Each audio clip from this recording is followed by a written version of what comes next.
Welcome to today's podcast. Welcome. The Jeremy and Andy Talk Movies podcast. I'm Jeremy. I'm Andy. And there's the intro that I was listening to an old episode the other day where I was like, I keep forgetting to introduce us. And as I was listening to that old episode, I was like, and I think that was the last time that I actually introduced us. We're just so excited to get into our movie conversations. We're not here for us. Exactly. We're here for you. So today we are going to be talking just about the month of March and the movies that came out or became available. Today on Jeremy and Andy Talk Movies, Jeremy and Andy are going to talk movies. Exactly. Yeah. It's a little bit of a March movie madness, we'll call it. Yeah, there you go. Kind of be culturally themed here, going along with March Madness. I'm glad it wasn't a contest because you would have destroyed me because you have really been to the movies this month. Yeah, let me talk a little bit about that. So, go ahead, the floor is yours. I said a couple months ago on our podcast about where we were looking at what movies we anticipate for the year. I said I have some certain rhythms in my movie watching year, and this is usually a time of year where I'm not seeing a lot of new movies because not a lot of great stuff's coming out. And it's sort of after seeing a ton of 2023 movies at the end of last calendar year, it's kind of like, okay, now I take it easy and I'll do a lot more rewatching old movies and stuff. I haven't followed that pattern. You've broken your own pattern. What happened was basically I coach sports from August until basically the beginning of March when basketball ends. And I think when sports ended, and my schedule didn't get like super less busy because I had a lot of like work meetings and such. But suddenly I had evenings free a lot more. And I was like, it's still cold out. I have evenings free. I haven't been able to go see movies as much as I want. And I just started going to movies like crazy. You did. And I looked back and said, I saw a lot of movies. You saw a lot of movies in March. You did. I also didn't at that same podcast, the most anticipated movies. We talked about if we had like New Year's resolutions and stuff. We both were like, no, we don't really do that. I had thought about floating out, it's my goal to see 100 movies this year. And I was like, I'm not going to do that because I don't want to put an arbitrary goal that just turns movie watching into like a count. Right. Even though it's still it's happening because that's just how I am. I get obsessive about stuff. But I had it in the back of my mind, like, let's see how it goes. Well, through 3 months, I've seen now 26 movies. So I am on pace. You're on a great pace. Yeah. That said, I don't think I'll keep up the pace that I had in March. Because what's going to happen is the weather's going to get nicer. Yeah. There's going to be things going on, and summer will hit. And, you normally think summer's when you're going to see a lot of movies, but that's when I see family. That's when you do stuff with friends. So, like, March was it's a lot of me time. March set the bar high for you. Me time means movie time. So. Yeah. Well, you did an amazing job. Yeah.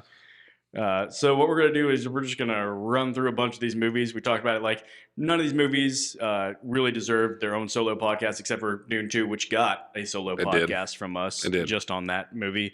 And so we just wanted to talk through a bunch of movies that we could spend like 5 to 10 minutes on and then move on from there. Sure. I honestly thought about coming in here and just really embracing my like grumpy movie curmudgeon personality and say like no matter how I feel about these movies, I'm just going to give my grumpiest take about them and talk about how bad they all are. Yeah. I'm not actually going to do that. Not going to do that. You're actually going to talk about a movie that's going to show a softer side of yourself. And I know this from watching your solo couple minute clips. Yeah. Yeah. Possibly. Maybe I'll go the reverse on here, though. I'll throw a curveball. You just, yeah.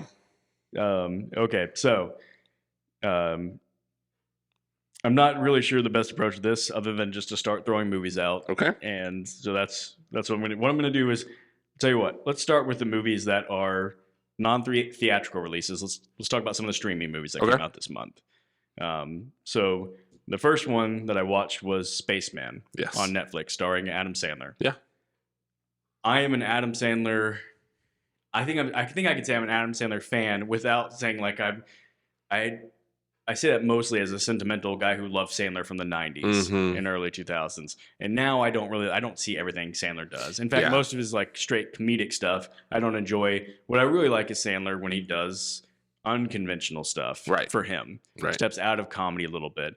And so I was intrigued by this one because it's like, this doesn't look like Sandler comedy. So let's give it a shot. And it wasn't comedy. I don't know what you would categorize this movie as, but it's not comedy. Yeah. I guess you categorize it as a drama. I don't know. I didn't like this one. Didn't? No. It just didn't. It didn't resonate with me in any way. I don't like Sandler enough to just be on that journey with him. Does that make any sense? It is a perfectly fair thing to say. This is where I think I landed on the movie, is that I kind of enjoyed watching it, and I don't think we'll ever revisit it, and I don't blame anybody else who doesn't like it. Yeah. Because it is a slow burn. Yes. It's weird. And in the end, I'm like, I don't even know how I would describe that to someone. I don't even really know what happened. Yeah. Because not a lot happens, but like the most happens also at the same time. Yeah. And it's just a strange movie. And I do appreciate people, it's not, instead of doing like Grown Ups 3, like I appreciate Sandler doing something like this. It just didn't land for me, and that's okay. It is what it is. And, we should probably just say that a large part of this movie is that Sandler either hallucinates or does in fact have an alien visitor in the form of like a giant spider. Yes. Voiced by Paul Dano. Yeah. So, as you just say that, you hear that. You say that out loud, you're like, this movie. That's a big swing. It's a big swing. And it's like we talk about it all the time on here. I appreciate the big swing. I'm not sitting there going, this movie is garbage. I hate it. I appreciate the big swing, but it's like we've always said on here, you swing big and it doesn't always lead to, the home run if we're using this analogy. And I don't know. I really don't have some deep movie nerd explanation for why I didn't like it. It just didn't stick with me. I think, like you said, it's really well put, where it kind of does nothing, but then there's times where it's like, now it's just doing everything. And it was just a kind of a weird tone, maybe is the right word. I don't know. And I think we can just say it. Ultimately, it was kind of a boring movie. It kind of was. It just, there's a lot of just dead time in the movie. So that was my thing, where it was like, you're watching, you're like, gosh, it's been a minute now since anything has happened. And I don't know. It just didn't land with me. Yeah. Also, so the other main part of the movie is it's a movie about essentially isolation, loneliness, and like self-inflicted loneliness is really what it comes down to. His character has been so obsessed with his dream of being this astronaut that he's pushed away his wife, and now he's in space, and she's kind of cut him off, and he's feeling the consequences of it. And the alien spider thing starts helping him through it, I guess. All that to say that his wife is played by I'm going to blank on it now. She was in Maestro. Yeah. She was in, Carey Mulligan. Carey Mulligan. Yeah. And I just don't like Carey Mulligan. I just don't. She's on screen, and I'm like, you're still mad at her from Maestro, and then she pops up. You're like, her. In full transparency, I didn't like her even before Maestro. So I don't know what it is. Just some people. No, there's definitely. I have actors and actresses like that. And I'm just, every time I see Carey Mulligan, I'm like, So I do like to imagine in this movie, I don't know that this is true, but Paul Dano just seems like such a strange guy. I just imagine they're like, "Hey, Paul Dano, would you like to voice a alien spider?" And he's just immediately like, "Yes." Like, well, do you want us to tell you about it? No, I'll just do it. That's kind of where I was thinking in the movie, because I was dragging and I was like, Paul Dano, weird guy. I bet they didn't have to persuade him too hard to voice an alien spider. No, and his take on it is like, what if I talk just really slow and quiet?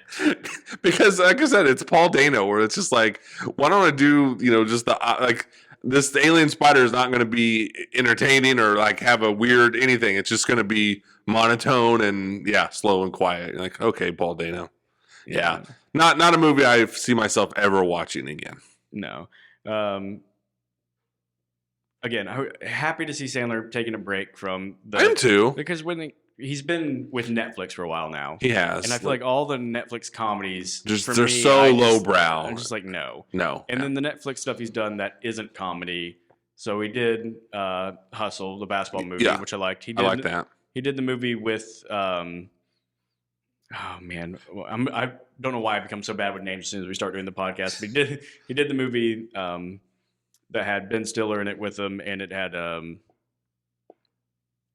my gosh, I'm forgetting everything right now. You know what? It's okay. Maybe I just don't talk anymore on the podcast. I think that's going to really bring down the quality of the podcast and do nods. This is really bothering me, and I'm gonna go ahead and look it up. I will say this while you're looking it up. I don't think that Sandler was bad in this movie. Like it's not like, man, he really tried to outshoot his range as an actor. I didn't think he was bad. I just didn't enjoy the movie that much, and that happens. Are you finding it? Yeah, it was the Meyerowitz stories, and it was by Noah Baumbach. Oh. That's the two things I couldn't think of was Baumbach, Meyerowitz stories, and Dustin Hoffman was the other name I was trying to think of.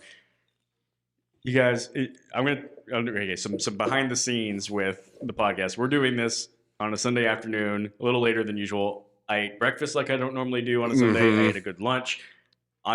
This is prime Sunday afternoon nap time. Oh yeah, and my brain is there, dude. I was telling you before we started, I was in the middle of an unbelievable nap when you texted. So yeah, this might just be a blooper reel.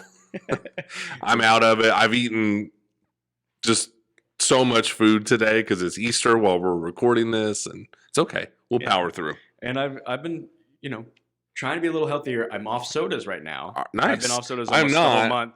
And I can't tell you how much I miss that sweet caffeine. Well, I've been healthy this week too. I've been eating fruits and vegetables and eating. I've eaten no cookies this week, which is a big win for me. Yeah, so, that I have not given up yet. Okay. Well, we can't. I haven't given up soda, so.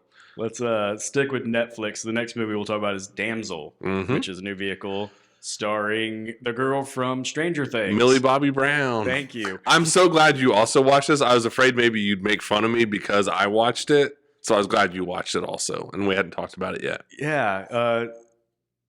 I don't know.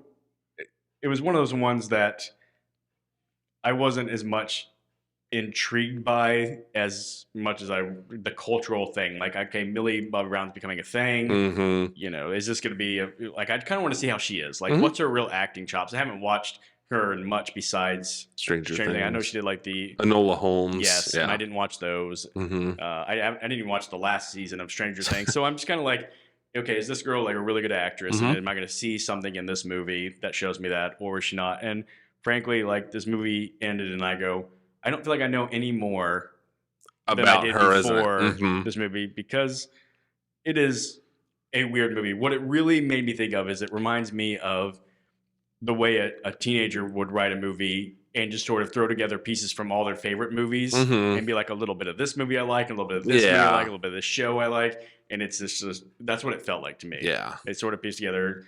I saw the description was like Hunger Games meets Game of Thrones, and I was like, that's exactly what the teenager was trying to write. Hunger Games meets Game of Thrones. Yeah. So I didn't hate this movie. I'm going to say this, and it's going to sound like the weirdest compliment. I actually enjoyed the movie. I'll never watch it again. Yeah. Like, you know what I mean? Like, it's not really a movie made for, I mean, I feel like Millie Bobby Brown really appeals to much younger people. I mean, my daughter Katie, who's almost 14, likes her a lot. That's why I watch this movie. I agree with you. It doesn't really show you a lot that Stranger Things didn't already show you, but I think she's good in Stranger Things, and I think she was good in this. It was very, like, whatever the description beyond Game of Thrones meets Hunger Games, it's like girl, who's supposed to be a princess has to, she's betrayed and fights a dragon. And that is literally the only thing that happens in the movie. It's just very like on point with what it wants to be. And it didn't bother me. I mean, like I said, it doesn't stick with you. It's like eating a piece of candy almost to me, where it was like, you know what, this wasn't bad. But it just was very basic, I guess. There was no everyone kind of just knew what they were making, and I think they pulled it off. I couldn't believe that Robin Wright was in this movie. I felt bad for her the whole time. I mean, she had to have just been taking a paycheck. Yeah. I mean, it's like, okay, your job is to be the evil queen. It's like, no problem, I got this. I will only do things that an evil queen would do and nothing else. You know what I mean? Yeah. So, it was fine. It didn't bother me. I thought the dragon looked cool. It didn't bother me at all. I didn't leave it like stop watching it like rolling my eyes or anything, but I'm not the audience for that, and I'll never watch it again.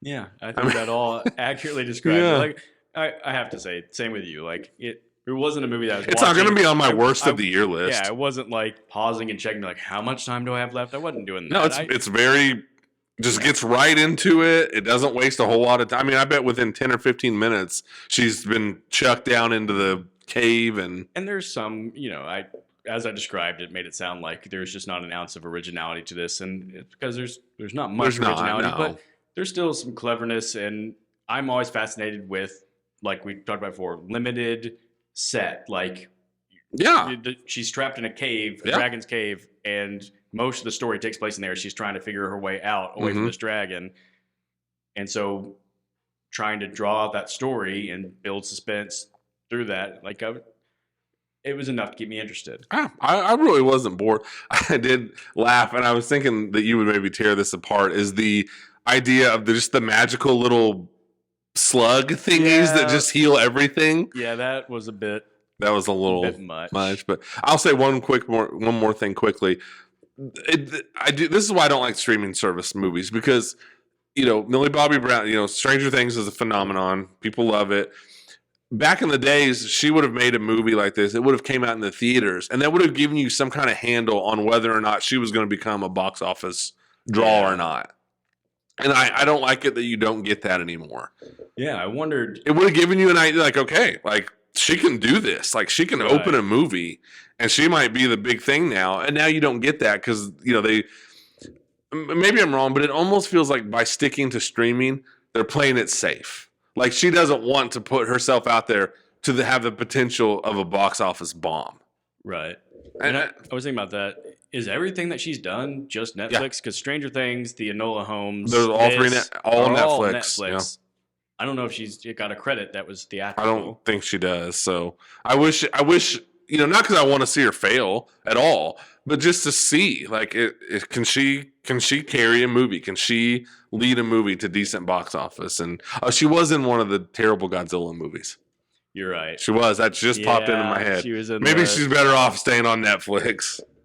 Yeah. Man, we might be discussing that more later. The terrible franchise that is. Anyway, I don't regret watching this movie. No, and honestly, like, it's one of those ones because we both watch it, but we both know we're not the target demographic. Right. It's for like teens. It's for people like your daughter, Katie. It is. And I was like, you know what? I'm okay with teenagers watching this and liking this. Yeah. There's definitely a lower bar out there of movies they could be watching and liking. So. For sure. Yeah. All right. Next one. That does it for my Netflix watches. Yeah. Ricky Stanicky on Hulu.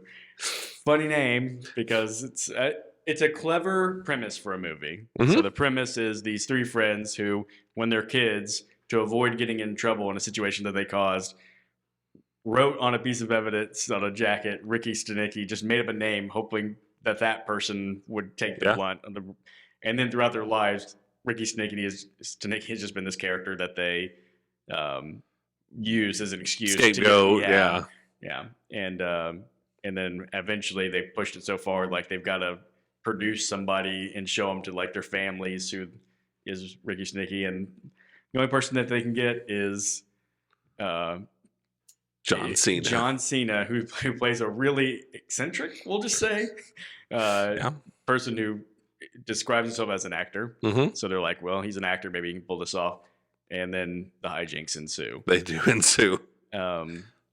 This movie is, I think the film nerd to me, interesting part about this movie is that it's a Farrelly Brothers movie. Yes. Farrelly Brothers, we've talked about before, were big Dumb in the and Dumber, 90s. They Kingpin. They had a big run, yeah. There's something about Mary. They were like the guys in comedy for a little stretch. But then they've done some really bad movies. Then, long stretch of not being very relevant. One of them comes out and does Green Book and wins Best Picture, but it's one of those Best Picture wins that everybody kind of maligns. Yeah.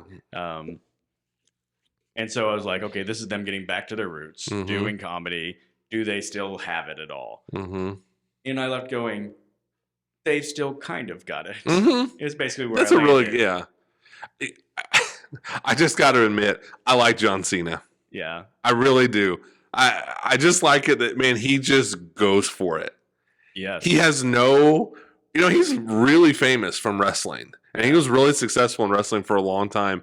He's all in. And there's just a part of me that admired that from this movie. Yeah, I'm with you. I love the fact that if you look at his IMDb, they tried to start his movie career by saying, "Could we have another Arnold Schwarzenegger? Could we have like another the action Marine star? or He's something." gigantic." Yeah. So he's starting a couple of these, really generic really action movies generic. that were just bad. And then they realized, at some point, somebody realized this guy's funny. He's actually just really funny, and his career is taking off as a comedic presence and not as a big action presence. I know, it's funny, and I've actually ended up seeing like, I don't know, a handful of movies that he's been in. I've always liked him. Yeah. Even if the movie was ridiculous. Like, he popped up in that one really bad Tina Fey and Amy Poehler movie. Some Sisters, or I don't remember. But he's like a drug dealer in it. He's hilarious. And that's a terrible movie. He stands out in it. He's in that movie Blockers. Yeah. He's really funny in that. Yeah, I think maybe it might have been sort of his comedic breakout. That was in Trainwreck. Yeah. And he just had a small part. But he was really funny. Everyone kind of was like, dude, that dude's really funny. Yeah, so I got to admit, I didn't hate this movie. I didn't either. And, I've come around over the years on Zac Efron, I have too.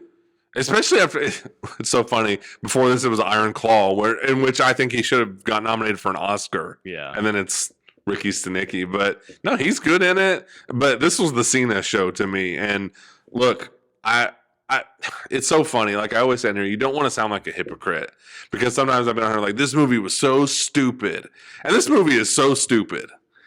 But I don't know. I think it comes down when you're doing these movies where everyone's just an idiot and stupid. It just comes down to the performances and the likability.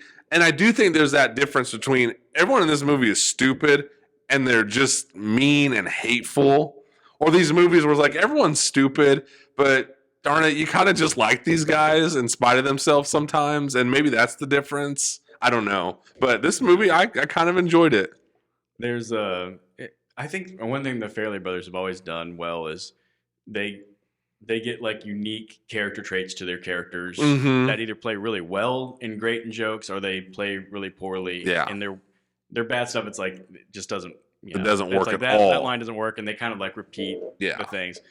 And in this one, there were several funny little lines to the movie, like a character trait of his character in the movie, of John Cena's character, is he is like brutally honest. And he says things that like just whatever normal people are thinking but wouldn't say out loud, and he'll just say them with no problem. But then he has this way of like smoothing it over. And I thought all that was good. Like, all those bits worked in this one and were so great. And he's like, man, John Cena made those work. Yeah. Like his likability, and he does have good comedic timing with the way he says things or the way he'll pause for a second. And I did not hate this movie. So when I finished this movie, I thought this is one of those movies, though it's not a great movie, correct, that I could see becoming like a movie that I watch with friends. That I go, I need you guys to watch this because there's a handful of parts. I need you to understand the reference when I make it, and then you make those references over and over again. And before you know it, it's kind of like Zoolander or something like that, where you're I know it's dumb,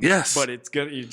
It works. And there is a place in the movie world, I think, for just like you said. I know this is dumb. I know it is, but just hear me out. Kind of like that type of deal. And I thought this was entertaining, and consider me a John Cena fan.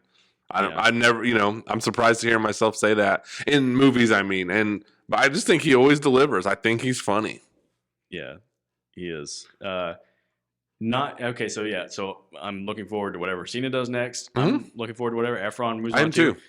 I'm still sort of apathetic towards the Farrelly brothers. Yeah, I agree. They've just had so many. Like we've talked about, I remember once we did something and we were talking about that Stuck on You with Matt Damon. This is the stupidest movie, and they've always got stuff like that. And that's what I'm talking about. Like they've always got kind of little gimmicks for their characters. It's like, hey, this one they're conjoined twins, and one of them's got this over the top personality. One of them's real quiet and shy. Yeah. It's like we can play that for humor, and then none of the humor lands. And then the joke just keeps on going, even though it didn't even land the first time. Yeah. So I enjoyed this one. All right. Last streaming movie. Big one to talk about. From Amazon Prime. Director Doug Liman, much to his chagrin, that it was just a streaming movie. Dude, he's so mad about that. The Roadhouse remake. Yes. Yeah. Yeah. So I don't know about you. I didn't have a special connection to the original Roadhouse. I have a special connection to the original Roadhouse. So like, I think there was less danger for me in this remake. Where I was like, yeah, I remember Roadhouse kind of as a kid, like watching parts of it on TBS and things like that. But Roadhouse is not meant to be watched on TBS. I'm certain it's not. So this new one, I was like, okay, just give me some dumb fun. And you know what? I enjoyed it. It is dumb and it is fun. I thought just everything that I expected about this movie was exactly what it was. Gyllenhaal was great. Gyllenhaal's so good. McGregor's terrible. He is awful. He is awful. But like, I know. The couple of things you can say for him is, boy, does he go for it. Yeah. And he definitely fits the action part. He's awful in the movie, but yeah, it didn't bother me because there was no, it wasn't like you try to insert Conor McGregor into the next, Aaron Sorkin written movie or something. So it didn't bother me. It's a low stakes movie. Yeah. That's what I'm trying to say. He's not in there in Schindler's List, just overdoing it. But let me just say one more time. He's really bad. Yes. Like, I don't think, he's definitely not going to like spawn a movie career out of this. No. They're like, we got to get He's kind of like what you think could have happened with John Cena, where it's like someone comes from the sports world and tries to act, and you're just like, dude, don't do this. Yeah. Yeah. But Gyllenhaal, going back to him, he's so good. So good. And I like the way he played this character. I did too. As a guy who's really nice. I mean, obviously he was kind of playing tribute to the Swayze character, where the Swayze character's kind of famous line was, be nice until it's time not to be nice. Yeah. And he's really nice. And it turns out you're kind of getting flashes of a backstory and why he's this way. Right. And it's because he went overboard. He does this thing. He's kind of like the Hulk. Don't make me angry. You won't like it. And he killed a guy in the octagon when he's a UFC fighter. Yep. Sorry to spoil it, people, if you haven't seen it. But it's not a big spoil movie. It's not a big spoiler. Yeah. And so he just never wants to be pushed over that line again. Right. So he's super nice all the time. But I'm always a sucker for a scene where the main tough guy just whips a bunch of, like, a whole group of the bad guys. Yeah. The first time he does that at the Roadhouse, and he's talking to him like, you got good insurance, dental and stuff. Is there a nearby hospital? And then he just beats the crap out of him and then drives them to the hospital. So kind of, it's like right there, you're just like, all right, this movie is going to have to work really hard to make me not like it after this. Exactly. Yeah. And, it's... I can't emphasize enough that it is a bad movie but done well. Like, done right. Like a bad movie done the right way, if I could say that. In a movie that is almost in on its own joke. Yeah. Like, I don't think anyone in this movie was thinking, like, this is going to be a 4-star movie. Yeah, it's like I think they knew what they were doing when they made it. I mean, if you're remaking Roadhouse, I mean, you have to be in on that a little bit. Yeah. I think probably the challenging part is, I feel like something's going on with your phone. Uh-oh. I don't know what. Do we need to take a pause? We're going to take a quick pause in our programming. I keep thinking I can be like Zach Morris and do the timeout, and I wonder what would be going on with it. Oh, did we hit that button again, I wonder? Okay, it's still recording, but it had like I don't even know what it said. They turn on Bluetooth to allow something or something. Oh. All right. Unpause. And we're back. Yes, we are back. Saved by the Bell, Zach Morris style, as you were saying. Yeah. Taking the pause out. I don't even know what we were talking about. No, we were talking about Roadhouse. And we were talking about it being bad, but knowing it's being bad. Like, that's kind of where I was going with this one the whole time is I'm like, I don't know how I would have made Roadhouse in the modern day. Right. It work. Like, it is kind of tricky because you're like, okay, it's got to be a little bit silly, but you've got to know it's silly and you can't be over the line silly. So how do you do it? It's a balancing act for sure. Yeah. Yeah. I mean, I think my whole thing too is you just wonder, like, couldn't this just been like, did it have to be a remake of Roadhouse? I wonder, or could they have just, because I've always thought where did the dumb action movie go? We've talked about it before. Like, we did the 80s action movie draft, which was almost entirely, consisted of just dumb action movies. And we talk a lot about how we love those. And then they were gone. Yeah. And so, like, I guess it really doesn't matter whether it's a remake of Roadhouse or not. I'm glad that something like this is back. Mm-hmm. I hope it leads to more. I really do. Like, I don't want it to be, over the top and all of a sudden every movie is just trying to be a dumb action movie. But I'd like to think there's still a place in the movie world for the dumb action movie. Absolutely. And I made the point on my sort of solo review of the movie about how I think it should have been theatrically released. Yes. And if there's any evidence that like it could have been successful, is that the Beekeeper was so successful. Yeah. And I'm like, that's talk about dumb action. That's what that is. And if the Beekeeper can work, Roadhouse is better than the Beekeeper. I think so too. Well, I didn't see the Beekeeper. I guess I shouldn't say that, but it's. So, and the Beekeeper made worldwide 152 million. Yeah. So come on, Roadhouse. Like, yeah. And I get it. Amazon's priorities are a little different. What they wanted out of a movie, they just want to get people subscribing into their services. Right. Whatever. Release movies in theaters. That's what I'm saying. This goes back to what I was talking about with Damsel. Like, just I don't know. I think forever hold the stance of I don't like the direct to streaming. And I just don't. But, my thing coming out of this movie too was like, man, am I ready to just consider Gyllenhaal as someone who just cannot give a bad performance? I mean, that guy is just always good. And he has played weird. He has played creepy. He's played awkward. He's played charming.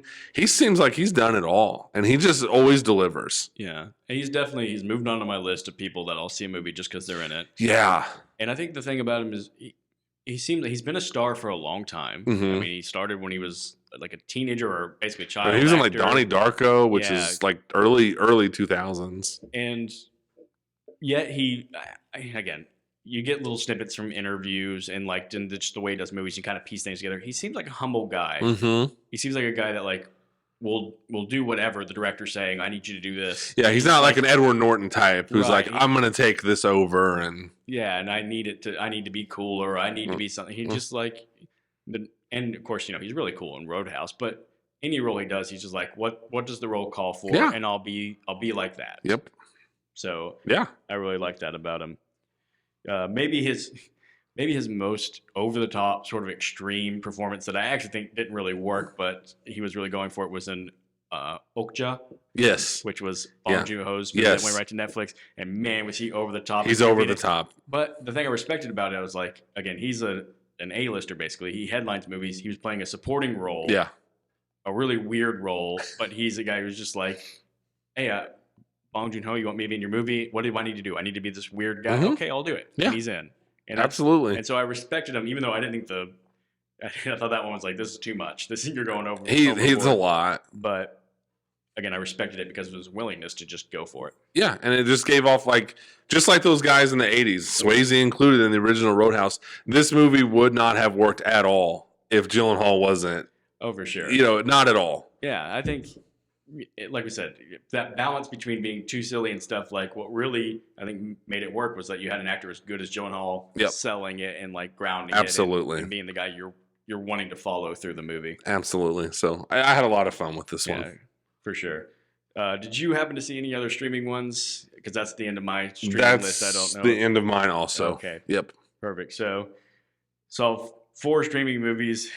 I saw, what was my count here? You saw so many theater movies. This is going to be... I saw 8 in the theater. So, and for those of you that are probably thinking like, man, you go to the theater a lot. I do, but also I do a lot of double features, because it takes me 45-minute drive to get to the theater. So while you're there, an hour and a half round trip, I'm like, I might as well make it worth it. Sure. Do a double feature. And I'll just say, you saw a lot of stuff that I didn't see. So it's going to be very Jeremy centric. That's, and a lot of these I don't feel like I need to spend a lot of time on. Sure. So we don't even have to talk about Dune Part 2, because if you'd like to hear us talk about Dune Part 2, we've got a whole episode for you. In which we both say we loved it and then spend an hour and a half talking about all the things we didn't like about it. Yes, we did. We did. Oh man, that's fun. I'm gonna have to revisit that one. Yeah. Is it weird to say you like revisiting your own episodes of podcasts? Here's the thing. I never like listening to them right after, because right after all I'm doing is thinking like, oh man, I was so bad and I can't believe I said this like that. But a couple months later, I'm detached enough that I can listen and be like, yeah, like I actually kind of enjoy the way that we talk about I may or may not but definitely do go back and listen to all of our stuff. But I'm like you. I like a little bit of space. Yeah. Like I just went back and listened to Dune 2 this past week. So yeah. So the next one that I saw was Love Lies Bleeding, which I knew going in. I was like, this is going to be a big swing movie, and it's either going to hit or it's not. And I was like, it's probably got a lower percentage for me, just to have a feeling that it's going to hit. And I didn't think it was a very good movie. Yeah. I'm just going to start with that. I think it was one of those ones that was well made. It was well acted, but the story just was a bit much. Yeah. There's a really big swing at the end of the movie that I won't spoil because, I don't know, people might watch it. But it happened, and I was like, okay, that's a big swing. And it was almost kind of like the frogs in... It just took you out of it. Where it's just like, okay, yeah. No, I'm checked out now. That was bad. Mostly, I was fascinated by Ed Harris in this movie with his weird... He's going for it, isn't he? Wig where that dude... I don't know how old Ed Harris is, but he looks like the Crypt Keeper from Tales of the Crypt. He's getting up there.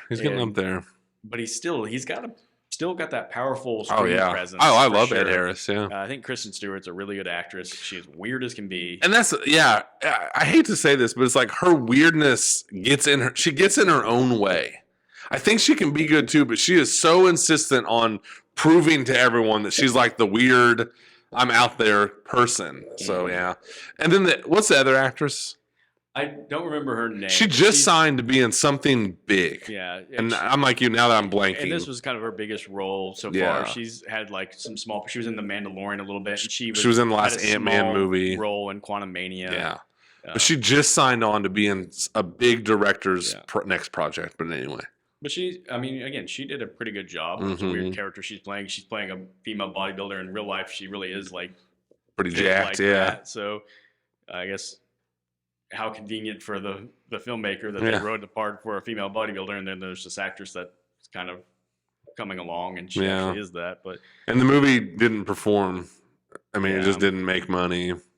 Yeah, it was. Yeah, I just don't even know really what to say about it. Yeah, because it was so bizarre. Is it like a cousin to Drive Away Dolls? There's definitely like again. I'm just gonna say, you see that and you go, okay, is that what that was called? Drive Away Dolls? So two movies centered around like lesbian relationships, and one, Drive Away Dolls is the comedic version, and Love Lies Bleeding is the more like gritty, dramatic version, I guess you would say. And both of them kind of miss. Not just because they're lesbian stories, but because they're just Drive Away Dolls wasn't funny, and it was a comedy. Yeah, non-funny comedies just. It's not going to work. And then Love Lies Bleeding, because it was just really weird and took big swings that didn't for me connect. Now that said, I will say this: Drive Away Dolls I watched, and I was like, it is a movie that is all about being a lesbian movie. Like there's a really pushing that. Love Lies Bleeding is more like a movie that it's coincidental to the story, I guess you could say. Gotcha. Like you almost could substitute it for a hetero relationship, right? But it happens to be not. I don't know. Gotcha. I'm sure the filmmaker would say it's essential to it, but sure, whatever. Yeah. All right, let's move on because I don't want to talk anymore about that. So, next movie I saw was a little happier film called Arthur the King. That's what I was talking about. We're showing a little bit of a soft side from you. All right, let's talk about how terrible this movie is. First off, this dog.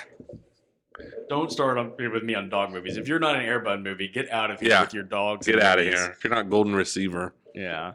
No, I don't know where you are with Mark Wahlberg, but Mark Wahlberg is such a bizarre actor to me because I don't think he's a really good actor, but I don't hate him either. Like that's a great description.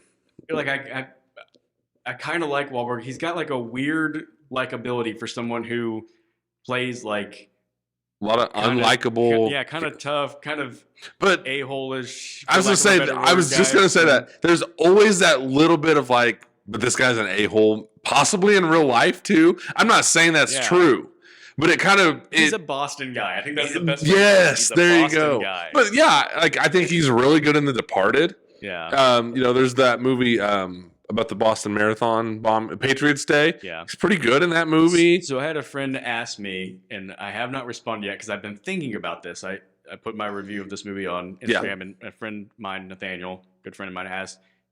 He said, "Do you think?" Because I gave Arthur the King a good review. He said, "Do you think this is his best movie outside of The Departed?" And I thought that's kind of weird to think about because I like Arthur the King, but I wouldn't think of somebody's like best movie even outside of another movie. But I was like, but it is Wahlberg, who, as much as I say I do kind of like him, he's not in a lot of great movies. So I started thinking through it, and I'm like, okay, yeah, like he did Patriots Day and Deepwater Horizon back to back with the same filmmaker. Yeah, Peter Berg. Which is such a weird thing that they combined for those two movies in the same year. Right? But I like both of them. Yeah, I did too. Right? They're not all-timers, but they're good movies. I was like, okay, those are in contention. You did Lone Survivor with them as well. Yeah. In contention.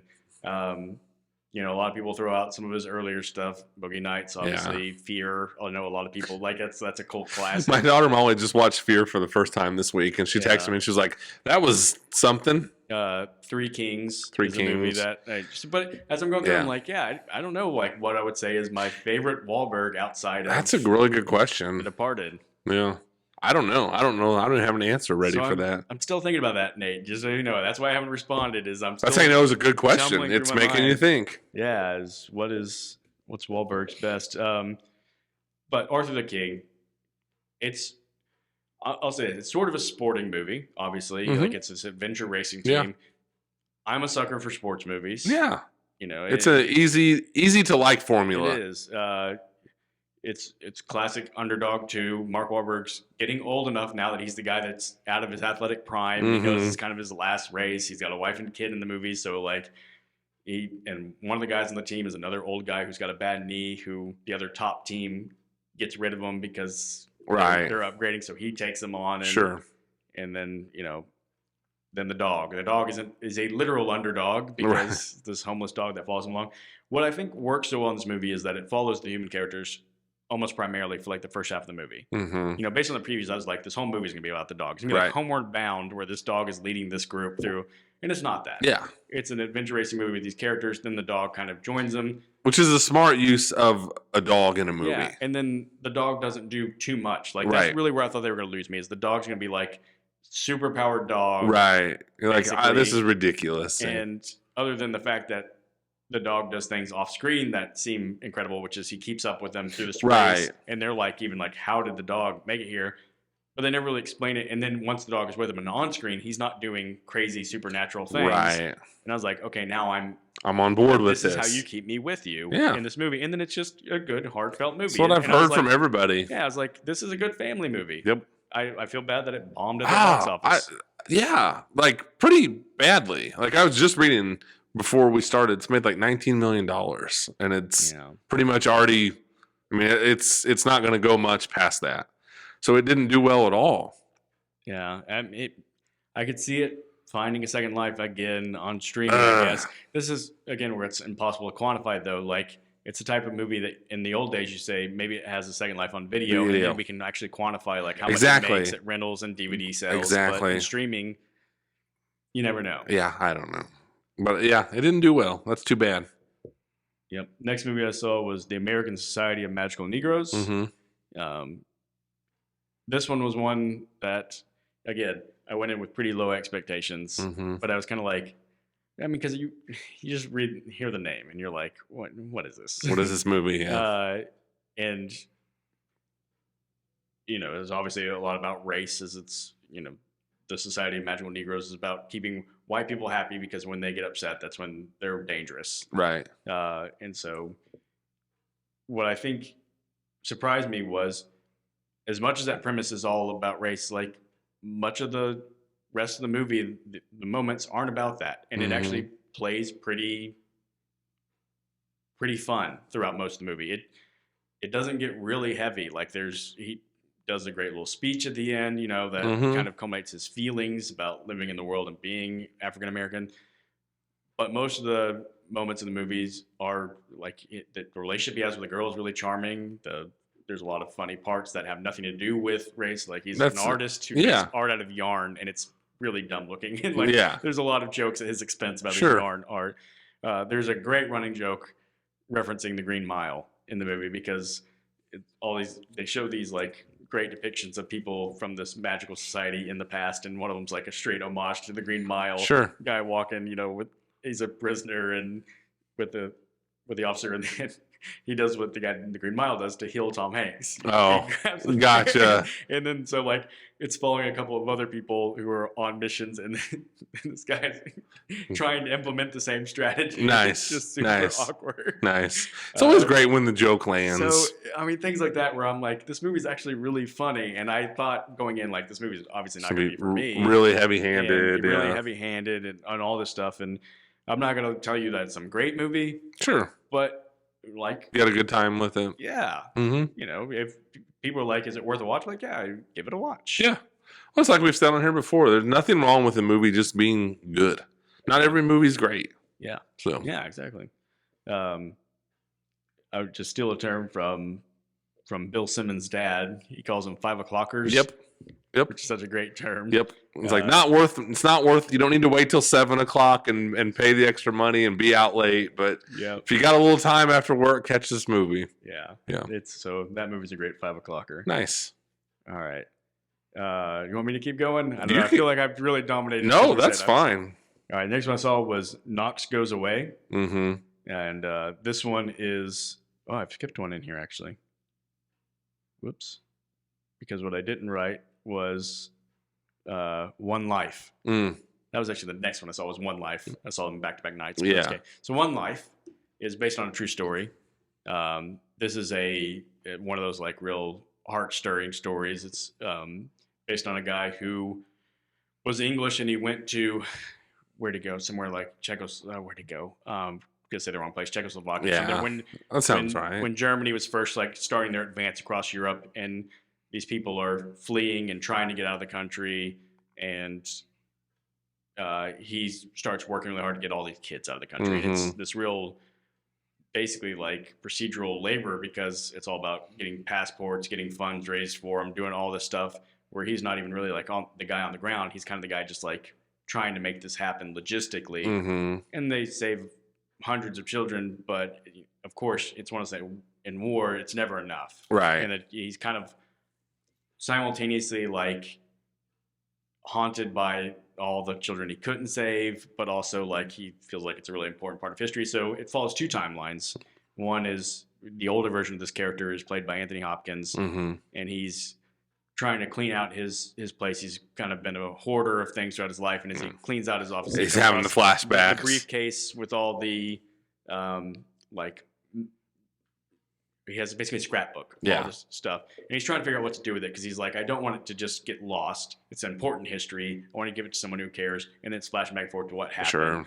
And eventually he gets it to somebody who will appreciate it and cares about the story. And then they end up inviting him to this TV show where they're going to talk about it. And they put people who were kids that he saved in the audience. Yeah. And it's like this, very touching moment, real thing that happened. But just the back and forth story, like it's kind of almost like, I hate to say it this way, it's almost kind of like a tamer Schindler's List. Because Schindler's List really gets into the gritty, things that happen and how Schindler saves children. So this is much more like not it as doesn't really intense. It doesn't really show you much of what the Nazis were doing at all. It kind of just shows you like he goes to the place, sees the poor kids where they're gathered, and then it's back to him like just trying to work to get them. So it's more of what you know in your own head what's going on and happening that makes you like heartbreak when things don't work out, and then so relieved when things do work out. But it's just kind of a good movie. It's what I'd call like a really like top tier 5 o'clocker. It's not going to change movies. It's not going to contend for awards. And I don't think it was even trying to be that because it's, like I said, really small. If it was trying to be that, it would have been Schindler's List. Yes. But it was just trying to be like a more intimate, smaller story this guy that just gets you to like a really warm place in your heart by the end. And nice. And it was, really a lot of feelings in the movie. Nice. So it did what it was supposed to do. Mission accomplished. Yeah. All right. Knox Goes Away. This one was interesting. This one is entirely a Michael Keaton thing. Yeah. Because I have really enjoyed late career Michael Keaton. I'll just say that. Yeah. Not to say anything about early career Michael Keaton, but no, he was before my time, really. Sure. As early career. So like I've seen some of his stuff, but like I didn't connect to it the way a lot of people did. I'm connecting to late career Michael Keaton. He's great. More. Even if the movie's terrible, he's still good. Like we talked about when I said The Flash was the worst movie of last year. He's still giving 100%. And he's good in it, even though it's just one of the all-time worst movies. Yeah. So he directed this one, and as far as I can tell, it's the first movie he's directed. As far as I know, yeah. And that's always interesting to me, like what makes an actor who's been after all these years say like, okay, this is the movie I want to direct. But it's an interesting premise for a movie. The premise of the movie is that he is a hitman, essentially. And he's a really smart hitman, though. Like, he's got, like, 2 PhDs or something, but his mind starts to go. He starts to have this disease that's basically an advanced case, or, like, a rapidly onsetting Alzheimer's. So the doctor's basically like, you got, like, weeks, essentially. And as he's getting this diagnosis, he's got an estranged son who shows up and has been out of his life forever, played by James Marsden. James Marsden's like, I need your help, Dad. This is the only thing I'd ever come to you for. I screwed up and I killed a guy. The guy kind of had it coming, for sure. So it keeps James Marsden kind of likable enough. And he's like, so Knox, the character, is like, okay, I've got to help my son out before, like, as I'm sort of closing out all my accounts and, like, wrapping things up for my life. This is the sort of last thing I've got to do. And it's an interesting way that he does it because essentially his son, being such an amateur, he was never intending to kill this guy, just left all sorts of evidence. And he's kind of like, there's no way I can clean this up. So what he does is essentially starts out a process of making it look like it was so obvious that his son was framed for it by himself. But as he's doing that, he's also losing his mind. So every once in a while he forgets what he's doing. Al Pacino's in the movie. Oh, gosh. Al Pacino's reached the point in his career where he basically just plays guys who are always just sitting in chairs. Yeah. Because he can't do much more. But he's his friend, and he calls him to check on him every once in a while and be like, hey, how you doing on your list? Are you staying on track? Or you remember what you're doing? And anyway, so that's how the movie plays out. And it's like really small. Yeah. And, story really cleverly kind of put together. And there was actually a moment where I was watching going, is this a Paul Schrader movie? Right. It's not quite as dark and gritty as Schrader, but it's kind of Schrader feel a little bit into it because Keaton's character felt like a Schrader character. Like he's kind of a jerk, and it's like he's a hitman. I'm not going to make him totally likable like most movies would, where he's the likable hitman. He's like, no, he's kind of still a bit of a still a hitman. Jerk, and there's one line that was so Schrader-esque to me was he's eating with James Marsden at this like diner as they're, I don't remember what point in the movie, trying to figure something out or something, and Marsden saying something like, when I figured out what you were, I just knew I never wanted to turn out like you or something like that. And Keaton was just like, yeah, here we are. So like unsympathetic and like, unapologetically like, I'm me. And now you're just like me too. How'd that turn out for you? Right. So it was, I like it when it's again, a movie that was clearly written for adults. Sure. And you're like, okay, late career Michael Keaton. Yeah. Of course it is. Like, I went to the theater and I wasn't surprised that like I was the youngest person in the theater watching this movie of a handful of people in there. But I was like, it's like, again, not a great movie, not an all-timer, really good movie. Yeah. Top tier 5 o'clock. Sure. That's great. That's good to hear. I love Keaton. Yeah. All right. I want you to go because I've been running too long on this one. Okay. Do you want me to do the one that you didn't see or the one that we both saw? Why don't you do the one we both saw for now? Ghostbusters. I hated this movie. Oh, yes. I did not like this movie at all. Can't wait to hear you talk about why. Here's the thing. I do have such, when I was growing up, Ghostbusters came out when I was 4. Ghostbusters was this phenomenon. And it was, of course I don't realize this when I'm 4. But you look back, like, this movie is so original. It is, I would almost say it's groundbreaking. Just the way they combine the sci-fi and the special effects and the comedy.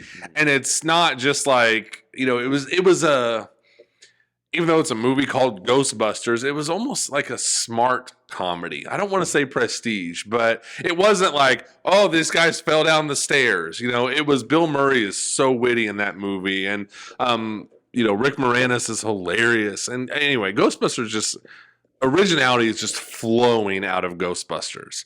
So my whole complaint is, why is this franchise still limping along? And you're doing things that the original Ghostbusters did better 40 years ago. That's my whole thing. What are you bringing to this franchise at this point? Why is this franchise still continuing when everything they are trying to do has already been done and been done better in the original Ghostbusters? So maybe I'm biased. Maybe, because Ghostbusters just hit me right at that perfect time where I was a kid, a little kid, and just it felt like magic up on the screen. And now I watch these new ones and it just feels like studio money up on the screen. So maybe I overreacted. I don't know. I wouldn't say I hated it. Paul Rudd's, Paul Rudd. He's always great. But these new Ghostbusters movies just don't connect with me in any way. They don't resonate with me in any way. It just feels like they're just grabbing at all the things that worked in the original and just still trying to do them. What did you think? I thought it was a bad movie. Okay. The way I was like, is he about ready to say he loved this movie? No. Which would have been fine. I get excited when you don't like a movie because you usually you get going and you're just so much fun. The very first podcast you were like, Andy is just famously, notoriously just happier than I am about movies. And now I'm turning into like, let me rant for an hour about why I hate this movie. Well, that's why I love it, because when you don't like a movie, it means something. It does mean something. Rant about a movie. Just stop making these movies. Yeah. Stop. So I hadn't seen Ghostbusters Afterlife, which was the soft reboot that they did a couple years ago that this one's a sequel to. Yes. And so I watched it about a week ago or 2 weeks ago, whatever it was, in preparation for this one coming out. And I was like, okay, not a great movie, but I kind of like it because they're doing something new. They took it to a new setting, new characters that were kind of tied in. And by the end, it was, back to playing the hits. Yes. Obviously, it kind of repeated things. This one, like you said, is just full-blown hey, let's take everybody who was in this story. By the way, in Oklahoma, everybody's in New York now. Yes. Literally everybody who's in the movie is all in New York now. We got way too many characters. Too many characters. There is nothing for any of them to do. Nothing. Because there's just no time. And there's talented people in the movie. I mean, honestly, I felt the worst for Finn Wolfhard. Yes. Because it's he literally has nothing to do in this movie. And he's another one where it's he's, from Stranger Things. And he's really good in Stranger Things. Yeah. And you're right. Afterlife at least it had going for it. We're in a new setting. Yeah. We're in the rural town instead of the city. That's at least something. This one is just nope, let's just all go back to the city. Yeah. The original Ghostbusters are going to be there, but even there's not enough screen time for them. Bill Murray literally has the least of the original Ghostbusters, at least, the living ones. Harold Ramis. Yeah. But, they even got to bring back the guy who plays the mayor in this one that was from the original movie. It's just guys, you don't have to do a little nod to every single thing. Yes. And he's just doing the original Ghostbusters, in the 80s you'd have these sleazeball villains, but they'd always get what was coming to them. Yeah. So he's the ultimate sleazeball in Ghostbusters. People hated him, but in a good way because you were supposed to hate him. And then the joke is, at the end of the movie, he finds out the Ghostbusters were right, and they blow up the Stay Puft Marshmallow Man, and all that stuff falls on him. And it's okay, that's funny, and he got what was coming to him. Now in this one, he's just back to playing the guy he played in 1984. It was these guys are frauds, and you're but you clearly saw that they weren't, and you're just forgetting all that because you just want to throw back these clever callbacks to the original, and it's stupid. Yeah, and poor Kumail Nanjiani, who, again, I like him, and I could see why he'd be oh, I get to be in a Ghostbusters. Yeah. I get to be it was just a really... It's not good. It's a dumb part that he tried to do the most he could with, but it was just, there was nothing there. There's nothing there. I don't know why they are so insistent on just dragging these things out when they're not, it's I went back and did a little research, Ghostbusters Afterlife, it did okay. It didn't set the world on fire, and it's, with its box office, and the reviews were this is so it's I don't understand the urgency to just make another one. And I hate it that, it takes these things that you're so fond of, and not just from childhood. I don't think, it happens to be my childhood with Ghostbusters, but you're taking these movies that you're so fond of, and like I said at the time, Ghostbusters was just nothing but original. And now, you fast forward to what it's become now, and it just bums me out. Yeah. Fortunately, I was, kind of Googling it, and they were saying there's no, plans right now for another movie. Thank goodness. And, we might get one, but I'm just glad I didn't look it up, and they were like, oh, yeah, we've got 3 We've got we've got 4 more in the, yeah. But that's the thing, too. Like, I'm like you, I'm really glad. But then you look and you go, then why did you do this in the first place? Like, not that everything has to have some long plan. But you're like, so why? I mean, just, I don't know, let's just do a Ghostbusters movie. Like, no one's done one of those in a while. So the whole thing just left a bad taste in my mouth. And, you sit there and you watch Paul Rudd or all these people, and I think it supports your theory that you talk about a lot, where it's like, make things smaller. Like, what movie we were talking about a movie. Oh, we're talking about with Terminator 2, where it's like, even though big things are happening, there's big stakes, you're not trying to throw, like, Terminator 2 is about Arnold, the kid, Sarah Connor, and the T-1000. 4 people. 4 people. This movie could have taken some lessons from that. Absolutely. Yeah. Yeah. Blech. Yeah. It was. I haven't really checked. Have you checked how it's doing at the box office? So last weekend it opened decent, 45-50 million, I think. This weekend it dropped almost 70%. Yeah, it sounds so it had a big drop, because why would people keep going to see this movie? So it's going to fizzle out at 100 million in the United States, and I don't think it's doing real well worldwide. So yeah, I mean, unfortunately, I have to say, the people who would probably be into Ghostbusters, Frozen Empire, and the people who are going to be into this new Kong Godzilla movie, probably a lot of crossover, a lot of overlap, and so. And it's just like we've talked about with some of these different superhero movies.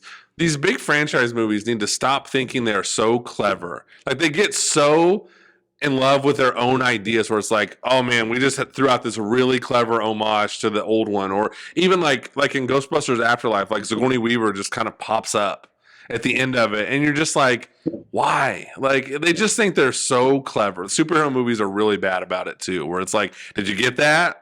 Did you get that? We just did a reference to that other thing, and I'm tired of that.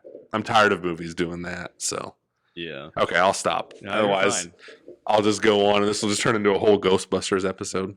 All right, I think next we'll kind of exchange some horror movie reviews, because I saw Immaculate. Immaculate, again, well established on here. I'm not a horror movie fan, right? But honestly, besides just obviously Sydney Sweeney being the motivation for going to see this, because I wanted to see if she had a good movie on her hands after the Madam Web disaster. Right. We talked about it before, hopefully she has a good bounce back movie, and I was like, is this going to be it? I was like, I don't really like horror, but also I was like, it's time I give horror another chance in theaters. Sure. So I was like, I can't name the last horror movie I saw in theaters, so maybe I just need to go in with a more open mind, and I'll enjoy it more than I expect. It's not a good movie. I felt particularly devastated when I was reading trivia and I found out Sydney Sweeney was really behind this movie. It's not just so it's a movie she had auditioned for years ago, and the movie ended up not getting made. And so as she got more clout, she pushed for it. She acquired the rights to the movie, put together the director she had worked with before. Sydney Sweeney. And I'm just like, what that tells me is Sydney, maybe you just have a bad eye for good movies, and what she probably needs to do is just start doing the common actor thing of saying, I'm going to just attach myself to good directors or something like that. And say, I'm going to trust their taste. And because she's not bad in the movie. Right. The redemptive part of the movie is that Sydney Sweeney is pretty good in this movie. It's just a bad movie. Yeah. I don't know, again, I don't watch a lot of horror movies. To me, there wasn't a lot of scares. There was a lot of kind of awkward, uncomfortable scenes. There's a lot of scenes that I still don't understand or don't make sense. Even the opening scene where it kind of establishes the horror element of it. I look back on it and go, confusing. Well, what was that? What even was happening there? And then I'll kind of ruin the central plot of the movie, because it's a nun horror movie where she gets pregnant without ever having, it's an immaculate conception, basically. But what it turns out is they have this old nail that was one of the nails they used on Jesus on the cross, and this priest, who's also a scientist, is trying to Jurassic Park style genetically engineer it, and so they drug her one night and inseminate her with the DNA and they're trying to create a new Messiah, and it's like, what? What? It's so convoluted. You check out. Yeah, it's so silly and so dumb. And then there's I know the part of the movie that's probably gonna be the big talking point, like with most horror movies, is how it ends. Mm-hmm. And when the way it ended, I was just like, nope, don't like that. And yeah. so it just, I was just disappointed. It's so. Her career is going to be interesting to watch because Anyone But You came out around Christmas time, right? Yeah. And just kept making money. Mm-hmm. And ended up, I was just reading the other day, it ended up worldwide, it's just under $200 million. And that was like a $20 million movie. So anyway, huge hit. And you're like, here we go. Like, this is the launching pad. And now she's had everyone knows our feelings on Madam Web. And now this. So it's like she's followed that. This is all in like a 3-month time. And it's not working out that way. Where everyone would have thought, like, blast off after Anyone But You, here we go. Yeah. And she's having the opposite. And people are going to think I'm like making a joke and not be like stating the obvious, but what makes Sydney Sweeney likable? If you're like, oh, her body. No, like, I mean, honestly, like, she's got a lot of charisma to her. Yep. And both Madam Web and Immaculate were both like, well, what if she played a really boring person? Mm-hmm. It's like, stop doing that. Let her be really charming. Why do you think Anyone But You succeeded? Because they just let her and Glenn Powell be charming and charismatic and just let their chemistry carry that movie. Yeah. That's why people like that movie. Exactly. So, like, she desperately needs her next movie to be one that lets her lean into that more. Yes. Yeah, she needs to do some damage control pretty quick because she's on a cold streak. Yeah. Yeah. All right, you want to talk about? I do, and feel free to cut me off if I go on for too long. Okay, so let me just say this. I really want you to go see this movie. And if you can't, that is fine. I want to go see it. Honestly, this is what annoys me about movie theaters is sometimes with movies like this, they only do a couple showings, and they're always like the late night showings. I know. And I'm like, give me one just a little bit earlier. I know. Molly and I had to go to an 8:30 showing. Anyway, the movie is Late Night with the Devil. I really kicking myself because I failed to research how I pronounce the lead actor's name. His first name is David. His last name is tricky to pronounce, and I think I just won't try so as to not butcher it. So it's a gimmick movie, as a lot of horror movies are. It's kind of presented. It's kind of a twist on. Excuse me. It's kind of a twist on found footage. Where you got any thoughts for me? I'm looking at it. I'm like, oh my gosh, that's Malkian. I really should have researched this. David D. We're gonna call him David D. So it's kind of a clever twist on the found footage movie where you are watching. He is a late night talk show host, and he's like if Johnny Carson's a 10 out of 10, he's like a 6 or 7 out of 10. Like he's trying to catch up with him. And you're watching him do a gimmick special on Halloween night in 1977. And he's desperate for ratings. So he brings this girl on who escaped or was rescued from this like satanic cult. And things go wrong. And this movie has done the best thing that a movie can do. It's stuck with me. Mm-hmm. It has stuck with me. I've thought about it. I've replayed it in my mind. I've thought about some of the decisions and why they made them. And I'll just go ahead and get into a little bit of spoilers. It's presented like you're watching a tape of this show from 1977 until the last. Do you want me to do this? Go ahead. If you don't want me to, I won't. Just do it. Until the last 5 or 10 minutes, it breaks from that. And you're no longer watching it like you're just watching a tape. It just becomes like a movie where you're more inside the character's mind. And when I first watched it, that really threw me for a loop. And I was thinking like, I think I even told you, Molly and I were talking to you. It was like, man, they kind of fumbled at the 5-yard line. And now I'm reconsidering that a little bit.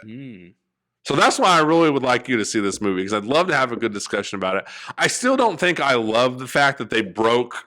So essentially, they break from the found footage formula, is what I'm saying. Does that make sense? Yeah.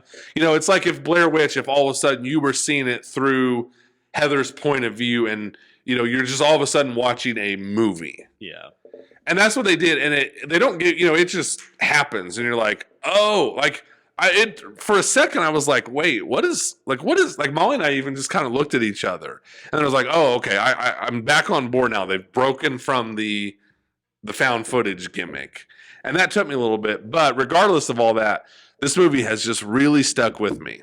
And I really like it. He is amazing in the movie, David. He is so good in this movie. And it also does the thing that I think where horror movies can really excel at is when they take, a very real human, feeling or emotion and they turn it into horror. And they do that in this movie. This movie is ultimately just about what are you willing to do for fame and fortune? Mm. How far are you willing to go for fame? Which is just a smart idea. And then they're just putting that within the confines of a horror movie. So I had a lot of fun watching it. It makes you think. It's one of those movies too where it's like there's just a little bit more to it than it appears. It's not just some dumb found footage movie on one of the free streaming apps or something like that. Like there's some cleverness to it, but it doesn't get so wrapped up in itself where it's not like, oh look, aren't we clever? See what we it doesn't cross that line. And like I said, the best thing of all is that it stuck with me. Whereas, we talk about this a lot. You watch these movies and you're like, I'll never think about that movie again for the rest of my life. Kind of like you probably feel about Immaculate. Yeah. Where you're just like, this movie means nothing to me and it's not impactful to me at all. Yeah. I mean, I described Ghostbusters Frozen Empire as by the time we get to the end of the year, I don't think I'll remember much of what happened in the movie. Yeah. Like, I don't know if this is one of my worst movies of the year because I don't even remember it. Yeah. So, I really liked this movie. Big swings, it's a big swing to shift the complete tone of the movie right there at the end, like this movie does. Mm-hmm. But it was well done. You tap into that like 70s talk show a little bit, and like you don't see Carson. I'm sure they don't own the rights to be able to show Johnny Carson, but they kind of set up in the beginning like almost like a documentary, like the rival between him and Carson. And there's little jokes about like that they're in the 70s, but they don't get too into that where it's like, isn't that funny that we made this reference to the 70s? Like they don't take that too far. So a big win for me in a movie, like I said, that I think I like even more than I realized right after I saw it. That's good. That's always my favorite kind of movies. Yeah. It's the ones where you enjoy them, but then there's the more time you spend with them, you actually grow in how much and you like and I think that's how this is. I don't know how long it's going to play. It's for what it is, it's doing well. Yeah. It made a couple million last week, and it made a couple million again this weekend.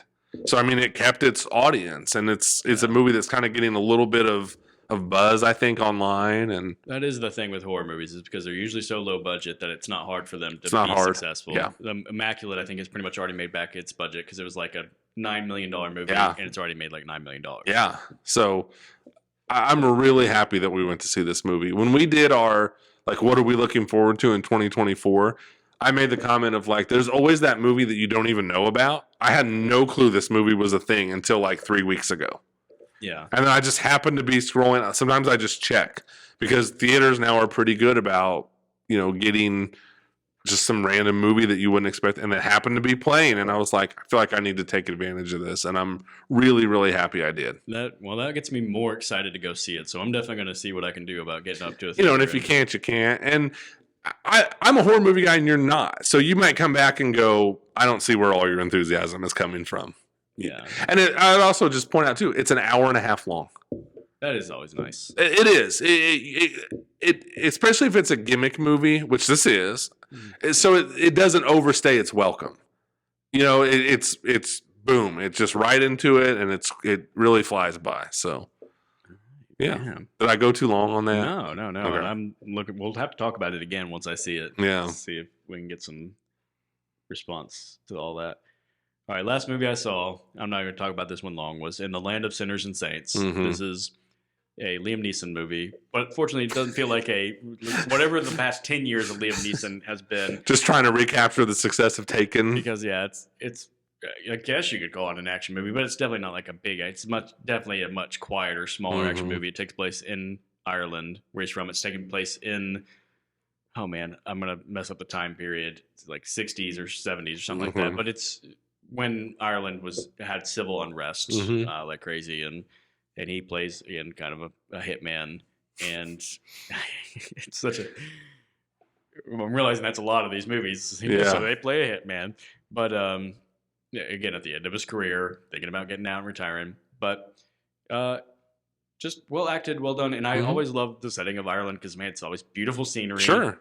I will say there's several times where I didn't even understand the dialogue because of the thick Irish accents. Yeah. So that was a little tough. It's a perfectly good 5 o'clocker. There you go. So you saw some 5 o'clockers this week really or this month. And that's the thing. Like, as I look back, I'm like, it's not that this month was so loaded with like good movies I had to go see. It just happened to be the month that I was going to see a bunch of movies. So I was seeing a bunch that normally I wouldn't. I was like, that one, sure, why not? Oh, that's got someone in it that I like and respect. Let's give it a shot. So there was a lot of that this month. Sure. So that said, I do think April is going to be a better movie month. It seems that way. Surprisingly, because the closer you get to summer, usually the better the slate is getting. So what just came out at the end of March is one of our least anticipated movies of the year. The one that we're just both so mad about. Kong and Godzilla, yes. You texted me about how well it's doing at the box office, and it makes us both want to puke. We just want to puke when we see that. Yeah. But that's not really what I want to talk about. What I want to say is like, okay, that's out of the way. That's a March movie. Yep. April is first weekend's Monkey Man, which is Dev Patel's. Yep. Produced by Jordan Peele. Yes, movie, and I'm fascinated to see that. Yep. The following weekend after that, I believe, is Civil War. I think so. Yeah. Which I'm interested to see. The weekend after that is the Ministry of Ungentlemanly Warfare, whatever it's called. I'll say it because Henry Cavill. Henry Cavill's good, and I like Guy Ritchie. Yeah. For the most part, yeah. He's enjoyable. And then it's also got Abigail that same weekend, which is the zombie ballerina horror comedy movie, which might be the one I'm most excited about. I'm just going to tell you, I am so excited for that movie. I hope that we can come back and be like, I just had a blast with this movie. Horror comedy, which you have decided that you are a fan of. Yes. Yeah. So I'm excited. There's a lot to look forward to in April. And again, like I said, I'm sure there's be a lot of other smaller movies that I see that I don't know. Yeah. Right now to look forward to. Exactly. One thing I did want to do here at the end, and I didn't tell you I was doing this because I didn't want you to feel any pressure to do this because whatever. But I made my way too early top 5 list. Oh. So I'm like, okay, we're a quarter of the way through it. I think what I'm going to do is every quarter of the year, so every 3 months, update like where I am on my top 5 and see how it shifts over the year. So this is way too early, as they steal that from sports terms when people do like my way too early top 10, like as soon as the season ends, like for next season.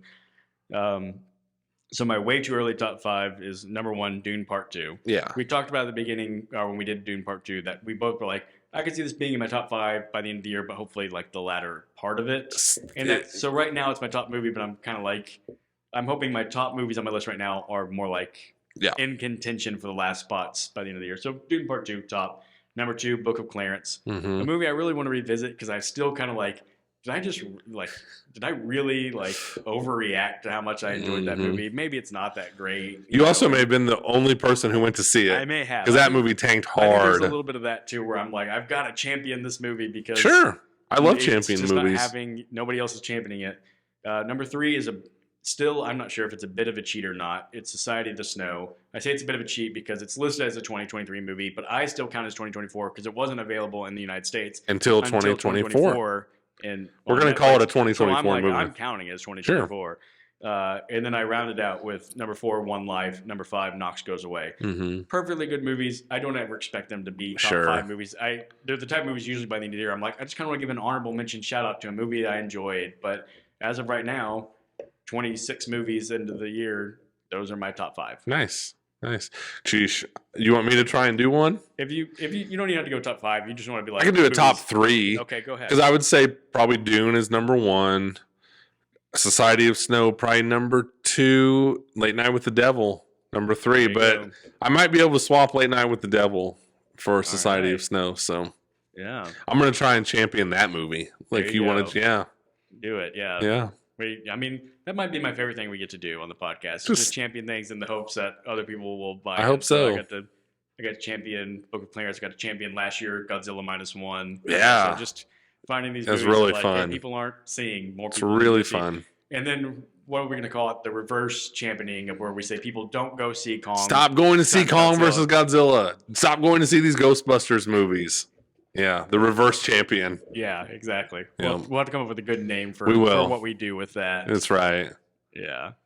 But like we said, just excited for seeing more movies. I'm excited too. Yeah. And so it just so happened that the other day I was talking to my mom and she was like, I'm going to be in Champaign this week. Would you want me to pick you up like a gift card to the theater? I know you've really, and I was like, I 1000% would love that because my mom's just awesome like that and she does stuff. So she's like, I'm going to pick you up a gift card. Yeah. Like, speaking of gift cards, I love doing the podcast. I love that it's letting people know, like, hey, this is what I am nerdy about. Like, people are now knowing that about me. Oh, yeah. I feel like people kind of knew before, but, like, when you do a podcast, you're like, okay, you're, like, really into it. So I was given an Easter present today, and the main part of the Easter present was an AMC gift card. And I'm like, I feel known, I feel seen, and I love this. Yeah, it's amazing. That's exactly what my mom did. She's like, I know you guys are doing this podcast. You're wanting to see more movies, so I'm going to get you a gift card. And it just made me happy. So, if anybody out there wants to be a moral of the story, we will take gift cards and we will use them. Yeah. Yeah. Let us know. Absolutely. It was really fun to just rapid fire talk about movies. Yeah. And, audience, if we ever don't talk about a movie that you saw that you let us know. Let us know. I'm, for the most part, I'm pretty willing to give anything a shot. Yeah. And really, I'm always more motivated when I know I have a chance to talk about it on the podcast. And feel like we're going to talk about it, I'm much more inclined to watch it. Absolutely. Yeah. So thank you, everybody, for joining us this week. It was a lot of fun. Yeah. We'll see you next time. Don't go see Godzilla vs. Kong. Never. Never.